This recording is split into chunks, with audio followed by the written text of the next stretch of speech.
Speaker. Honorable members, I kindly welcome you all to the winter session of the Youth Parliament. Hope this season will be a very fruitful one. Today we will start with the first item on the list of business, which is oath taking. Secretary General, please.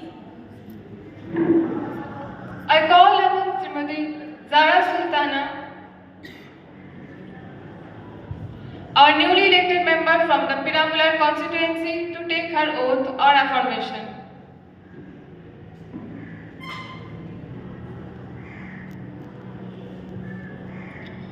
Would you like to take the oath or affirmation?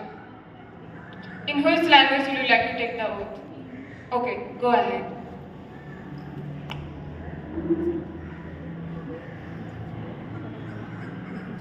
I, Maya Fernandez, having been elected as a member of the House of of the people, the people, do swear do in swear the name of God in the name of that God I will bear true faith and and allegiance to the Constitution of India. to the Constitution of India. I will uphold the sovereignty and and integrity of India.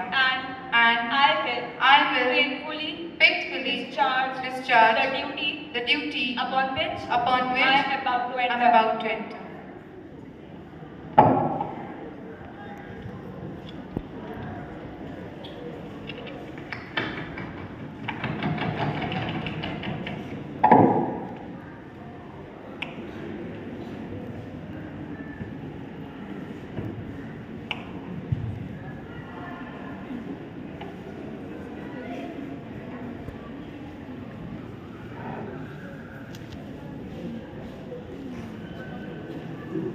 Honorable members, I must inform the House with profound sorrow about the sad demise of Mr. Ali. He was an ex-member of Lok Sabha representing the Alipur constituency and able administrator. Mr. Ali served as Home Affairs in the Union Council of Ministers from 2009 to 2014. He was a member of various parliamentary committees and Indian parliamentary delegation to the international conferences. Mr. Ali passed away during the early hours today at Kolkata at the age of 81 after a brief illness. We deeply mourn his loss and I am sure that the House will join me conveying the condolence to the member of the departed soul. Let's stand and observe 2 minutes silence.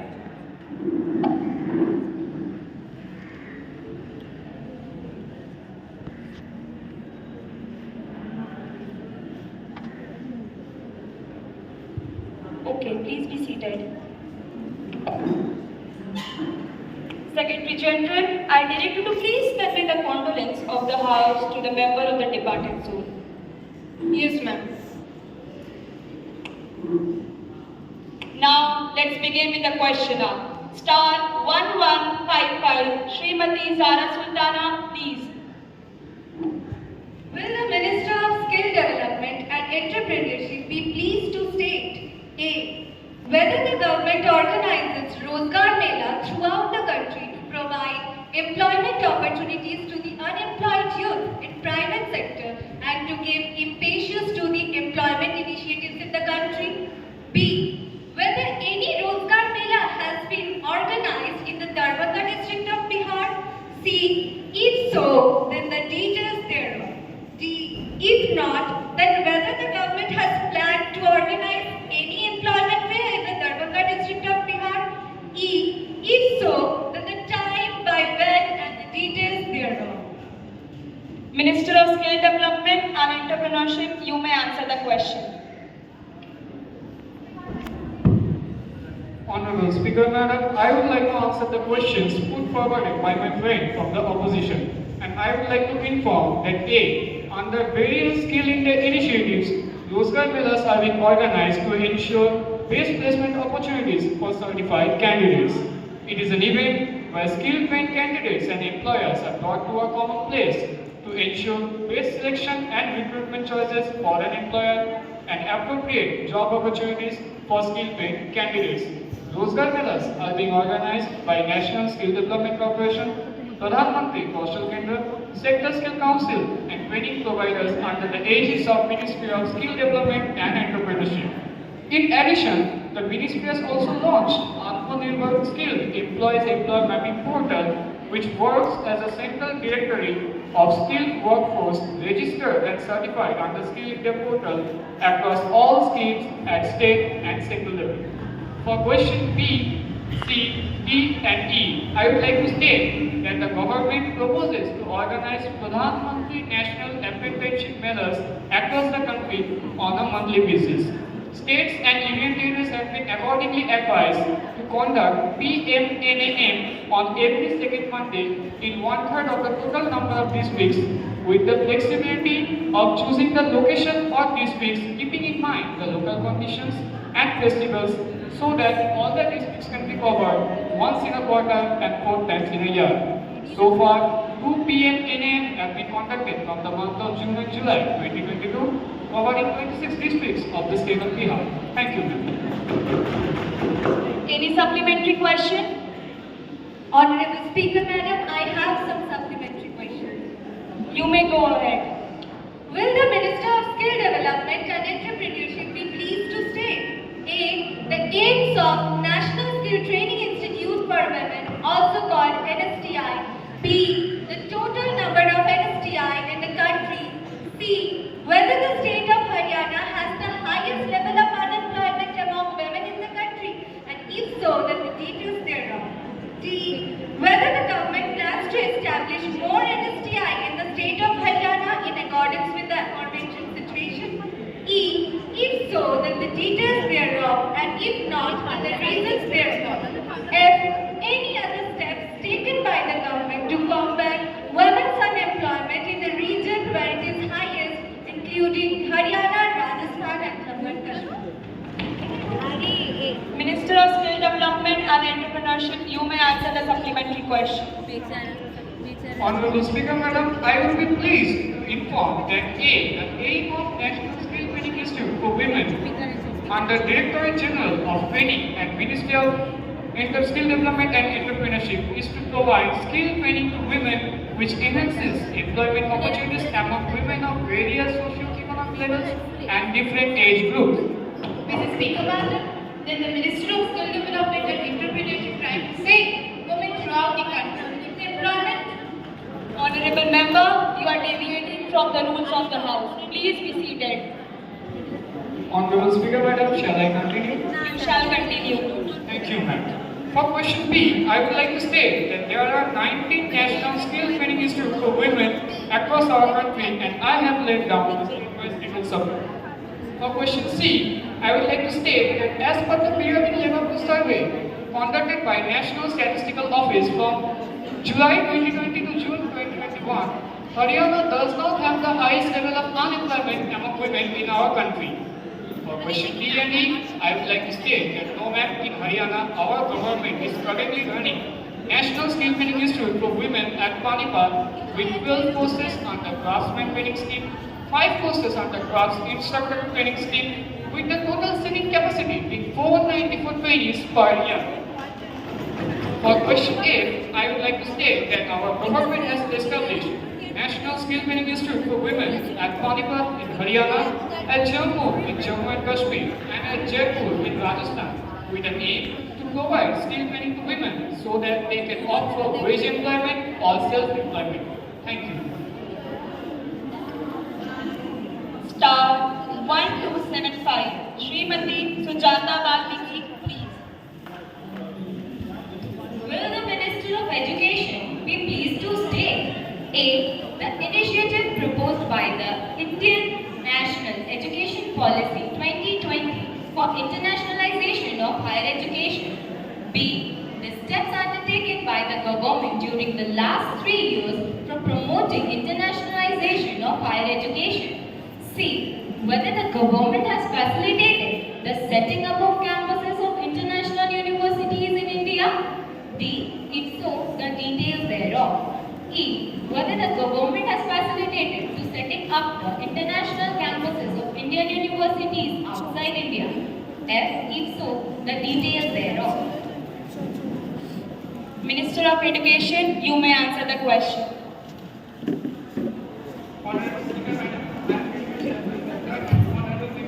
has raised an issue from my behalf. Now through you, I would like to answer her question. A. To promote India as a global destination, various steps were taken by our government to facilitate education, such as the facilitating research, taking collaboration with faculty, student exchange with high quality foreign HEIs. Signing of the relevant, encouraging high-performing universities all over the countries to set up in India to operate. For example, those of the top 100 universities. Various courses and programs such as Indology, Indian languages, Ayush system of medicine, yoga, arts were taken into consideration. Now for answering P2M, the following guidelines were taken by our government with respect to the National Education Policy 2020 to strengthen the internationalization of higher education, which were Guidelines on Internationalization of Higher Education 2020, which was notified by the University Grants Commission that includes the provision for setting up of Office of International Affairs and Alumni Connect Cell across the universities hosting foreign students. 179 universities have been established for international affairs, and 158 universities have set up for Alumni Connect Cell. 3. In order to foster the academic collaboration between the Indian HEIs and foreign HEIs, University Grants Commission Regulation 2022 have been notified on 2nd May 2021. Thank you. Star 8777, Shri Firoz Alam, please. माननीय अध्यक्ष महोदया, मैं माननीय वित्त मंत्री से पूछता हूँ। पहला, कोविड-19 जैसे महामारी और उसके बाद के संदर्भ में जिससे दूसरों के बीच घटते रोजगार के अवसरों के रूप में गरीबों के लिए अन्य कई समस्याएं पैदा कर रही हैं। क्या आपकी सरकार आर्थिक अभाव को कम करने के लिए और यूनिवर्सल बेसिक प्रोग्राम शुरू करने के लिए तैयार है? दूसरा, यदि आप इस कार्यक्रम को शुरू करने के लिए तैयार हैं, आपने इस कार्यक्रम को शुरू करने के लिए कौन-कौन से कदम उठाए हैं? Minister of Finance, you may answer the question. माननीय अध्यक्ष महोदया, मेरी सरकार अवास्तविक वादे करने पर विश्वास नहीं रखती। हम समझते हैं कि यूपीआई कार्यक्रम को लागू करने के लिए कई चुनौतियों का सामना करना पड़ेगा। जैसा कि हम सभी जानते हैं, गरीबों को निशाना बनाना हमेशा से ही भारत के कल्याणकारी कार्यक्रम के लिए एक सबसे बड़ा समस्या रहा है। हमारा दृष्टिकोण नागरिकों को सशक्त बनाना है, ना कि दान देना। Universal basic income program Bharat में व्यावहारिक नहीं हो सकता, कुछ ऐसा जिसे बजट वहन करने में सक्षम नहीं होगा। किसी भी मामले में प्रत्येक व्यक्ति को भुगतान की गई राशि उसके जीवन में महत्वपूर्ण प्रभाव डालने के लिए बहुत कम ही हो सकता है। नई तकनीक का उपयोग और संक्रमण की समस्या, स्थानीय बिजली दलालों का प्रभाव, खाद्य अर्थव्यवस्था पर प्रतिकूल प्रभाव, कुछ अन्य समस्याएं हैं। माननीय अध्यक्ष महोदया, भारत की खराब कार्य प्रणाली और कमजोर सामाजिक सुरक्षा के लिए यूपीआई चमत्कारी इलाज नहीं हो सकता। दूसरा, गरीबी कम करने और रोजगार बढ़ाने के लिए मेरी सरकार ने कई तरह के उपाय किए हैं, जैसे प्रधानमंत्री किसान सम्मान निधि योजना, जिसे पीएम किसान के नाम से भी जाना जाता है।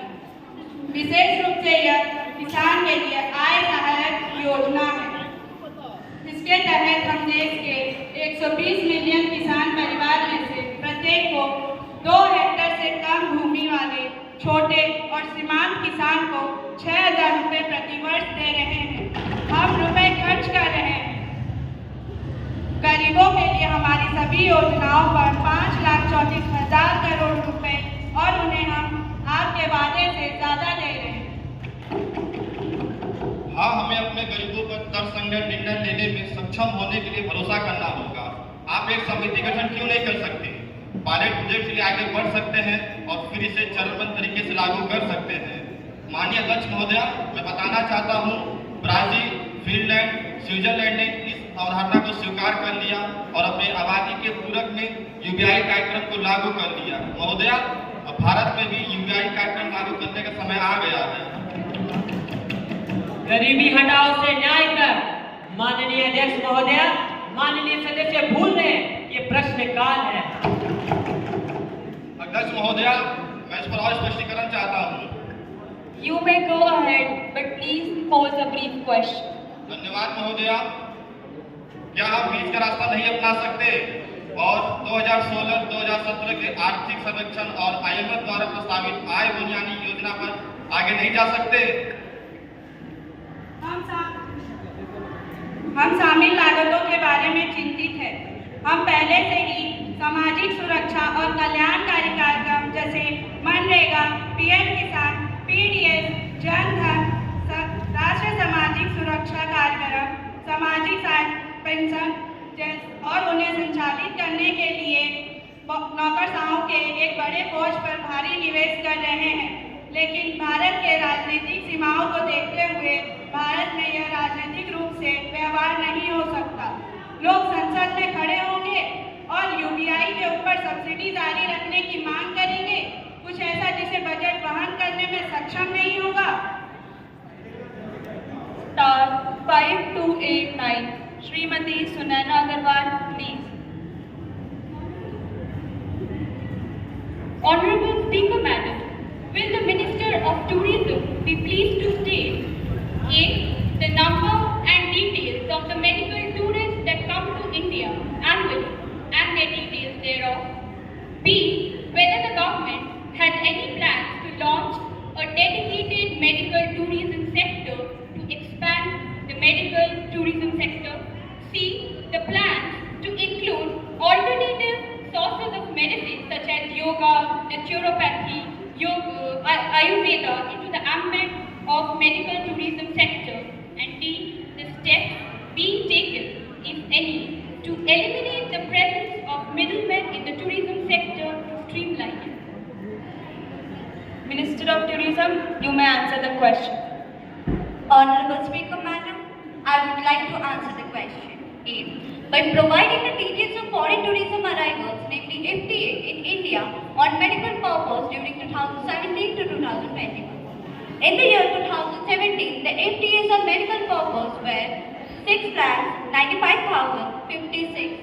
In the year 2018, it was 6,40,798. In the year 2019, it was 6,97,453. In the year 2020, it became 1,82,945. And finally, in the 2020-21, the FTAs on medical purpose become 3,03,526. Further, the country details of FTA in India on medical purpose from top 50 countries during 2017 to 2021 given in this section. B, C, D. The answer is, in order to boost medical tourism in the country, Ministry of Tourism also included an alternative source of medicine, International Institute of Strategy and Roadmap for Medical and Wellness Tourism. The strategy also lays inclusive to International Institute of Medicine such as Ayurveda, Yoga, Unani, Siddha and Homeopathy into an ambit of medical tourism. The strategy also identified the following key pillars. 1. Develop a brand for India as a wellness destination. 2. Strengthen the ecosystem for wellness tourism. 3. Enable digitalization by setting up online medical value travel portal. 4. Enhancement of accessibility for medical value travel. 5. Governance and institutional framework. Ministry of Tourism also provide financial assistance under Market Development Assistance Scheme to medical tourism service provider accredited by NAVA for participation in medical tourism fair, medical conference, wellness fair and aligned roads. Further, in order to provide dedicated institutional framework to take forward the cause of promotion of medical tourism, including Indian system of medicine, covered by Ayurveda, Yoga, Unani, Siddha and Homeopathy. Ministry of Tourism Board. As per the nature of the complaint of same is addressed by the competent authority. To aid the foreign tourism inflow for medical tourism in India, Government of India has introduced medical visa to which can be given for specific persons for foreign tourism coming to India for medical treatment. E-medical visa and e-attendant visa also introduced. Thank you.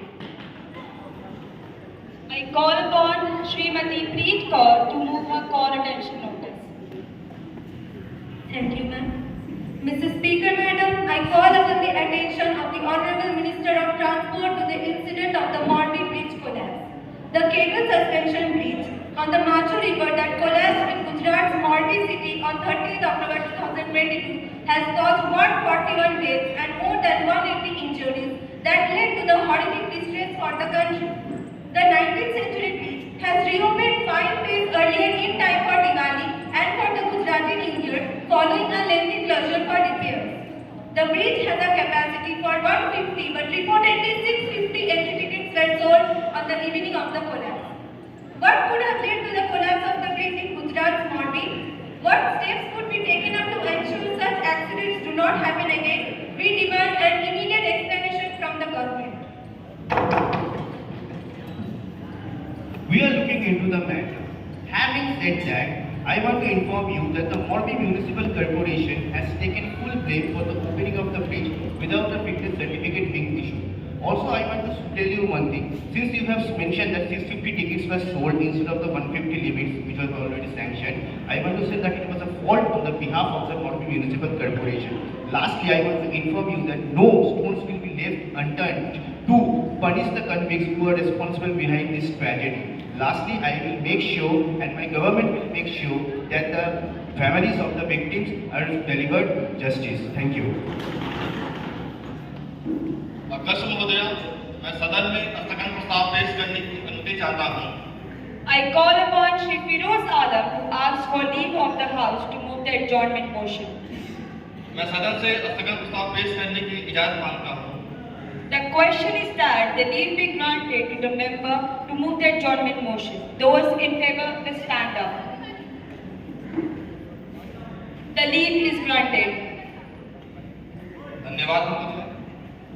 महोदय, आज मैं सदन का ध्यान Bilkis Bano gang rape case जो 2002 में घटित हुई उस ओर आकर्षित करना चाहता हूँ। महोदय, बिल्किस बानो मामले में सभी 11 दोषियों को कम सजा और जल्दी रिहाई के मामले में गुजरात सरकार से स्थगन प्रस्ताव पेश करता हूँ।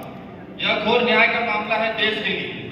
देश की जनता चौंक गई है और विभिन्न स्थानों पर विभिन्न तरीकों से अपने आक्रोश को व्यक्त कर रही है।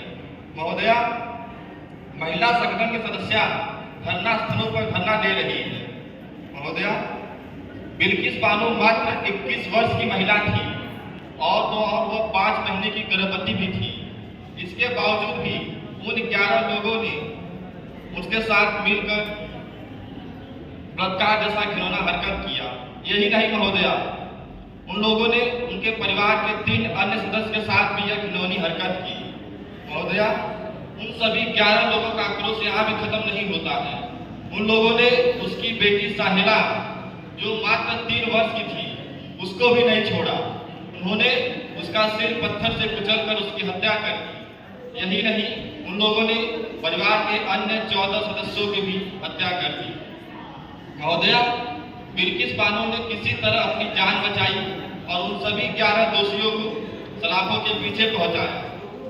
लेकिन महोदय, उन सभी 11 दोषियों को उनके अपराध के हिसाब से उन्होंने जिस तरह की घिनौनी और शर्मनाक हरकत की है, मात्र 14 वर्ष की सजा मिलना बहुत ही कम है।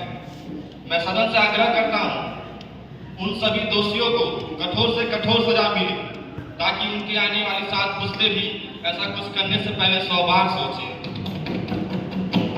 महोदय, मैं बताना चाहता हूँ बिल्किस को न्याय मिलने में पूरे 20 वर्ष का समय लगा।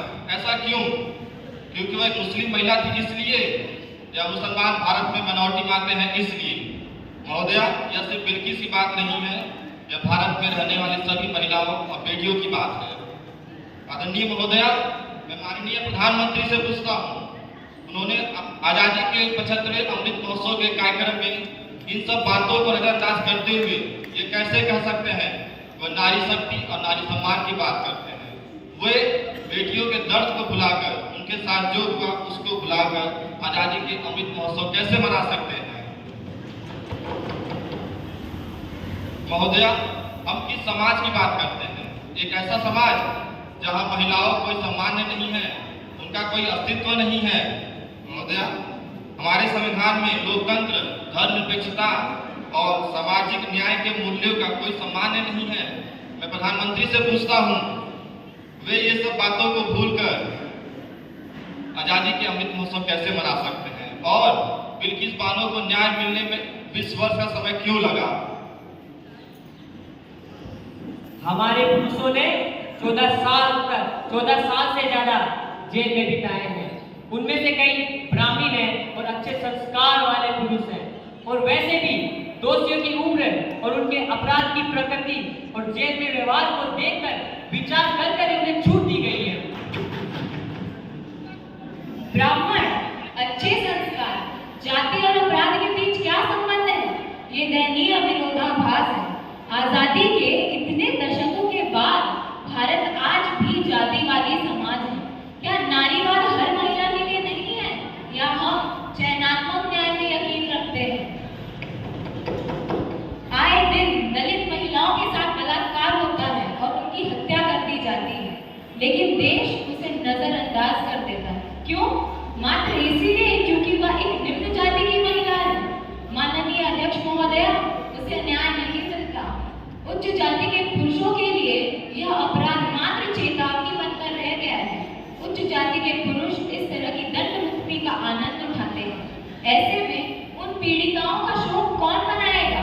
उन्हें भी वैसे ही समर्थन और आक्रोश मिलना चाहिए जैसे कि एक उच्च जाति की महिला को मिलता है। माननीय अध्यक्ष महोदया, पूरी दुनिया हमारी ओर देख रही है। धार्मिक स्वतंत्रता के एक अमेरिकी पैनल ने रिलीज को ये कहते हुए खारिज कर दिया है कि धार्मिक स्वतंत्रता के खिलाफ अल्पसंख्यकों के लिए, हिंसा में लिप्त लोगों के लिए भारत में दंड मुक्ति एक पैटर्न का हिस्सा बनकर रह गया है। यह कोई साधारण अपराध नहीं है, ना कोई व्यक्तिगत अपराध है। यह समाज को प्रभावित करता है और भविष्य में इसके दोहराए जाने की पूरी संभावना है। हम न्याय के लिए बिल्किस बानो के 20 वर्ष के संघर्ष में समर्थन एवं एकजुटता से खड़े हैं। हम भारत के सर्वोच्च न्यायालय से नुकसान को कम करने तथा बिल्किस बानो को बिना किसी भय और शांति से जीवन जीने के अधिकार को वापस देने का आह्वान करते हैं। हम ऐसे ही किसी भी महिला के लिए न्याय को खत्म नहीं होने दे सकते। The motion is that the House be now adjourned. Those in favor will say aye, and those against will say no. I think the noes have it, the noes have it, the noes have it. Now we take up the next item on the list of business. I have to inform the House that I have received a motion of no confidence in the Council of Ministers. Srimati Preet Kaur, may please seek the leave of the House to move the motion of no confidence. Mrs. Speaker, Madam, I ask for leave of the House to move the motion of no confidence in the Council of Ministers. May I request those members who are in favor to be granted to this motion to stand up. The leave is granted. The motion may be discussed. Honorable Speaker, Madam, the motion is that this House expresses want of confidence in the Council of Ministers. I rise to propose this motion. This motion is born out of a deep sense of responsibility towards the people of India. It is born out of a real concern for the direction that our country is taking. Madam, I base this no confidence motion on 5 specific failures of this government. The first, I charge this government with jeopardizing the country's defenses. Second, I charge this government with subverting the secular character of our educational system. I charge this government with increasing unemployment and with dismantling the public sector. I also charge this government with causing untold suffering to our kisans and to our khet mazdoors. And finally, I charge this government with denigrating key institutions of parliamentary democracy. Our accusations are comprehensive just as their failures are complete.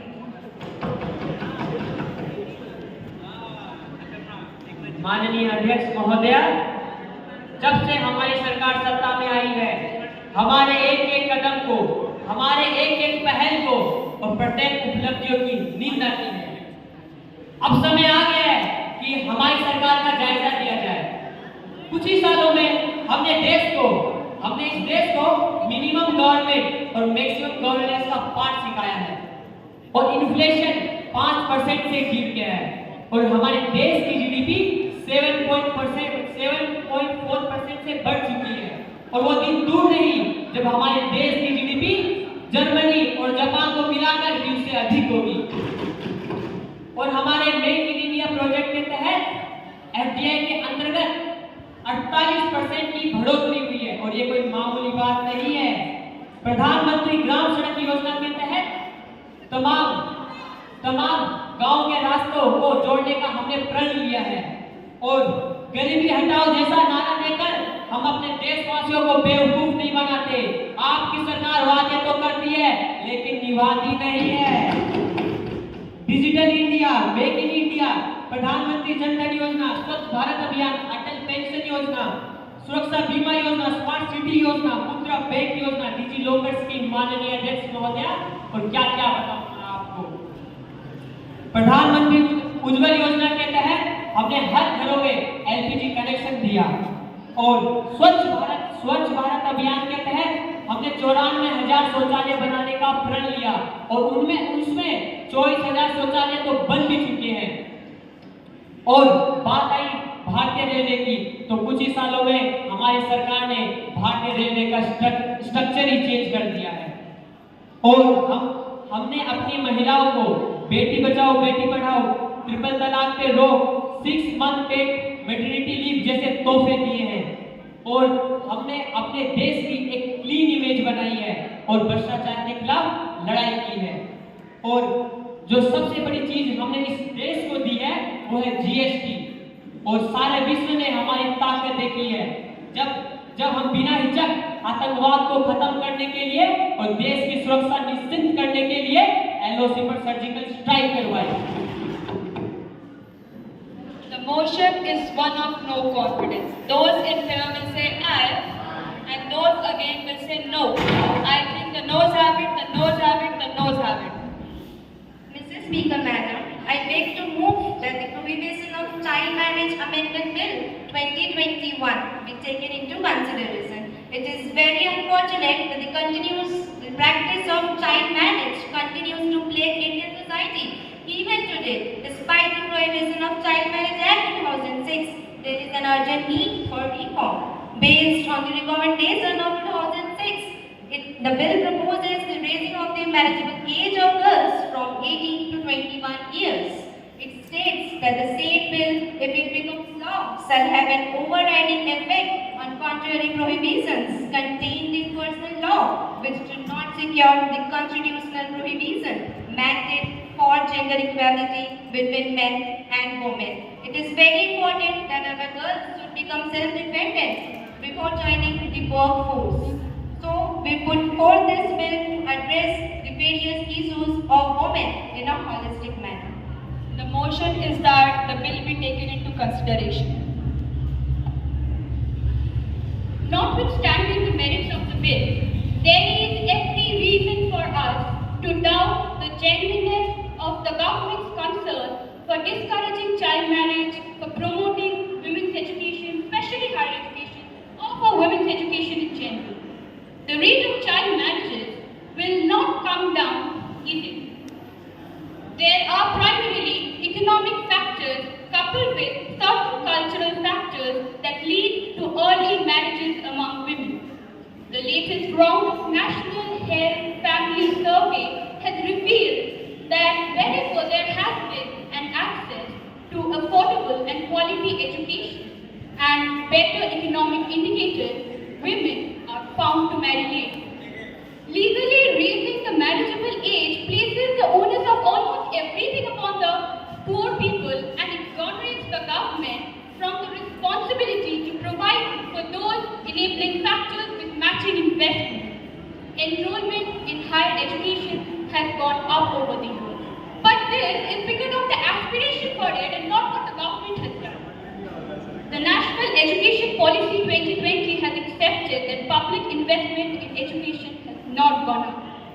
The government is busy expanding private sector in education and promoting neo-colonization via privatization and corporatization. We need more state-run and state-aided educational institutions and not a change in the marriageable age. The right to education should be amended instead and extended to 18 years of age to discourage girl children from dropping out of school. Moreover, even if education enrollment rates for women in higher education have risen, this is not accompanied by increase in women's participation in skilled labor force. And raising the age of marriage is not sufficient for this. Women are already in the labor force, but as a part of underpaid, unorganized labor force sector. As a part of government schemes, for example, as workers of the Integrated Child Development Service, they are paid meager honorarium.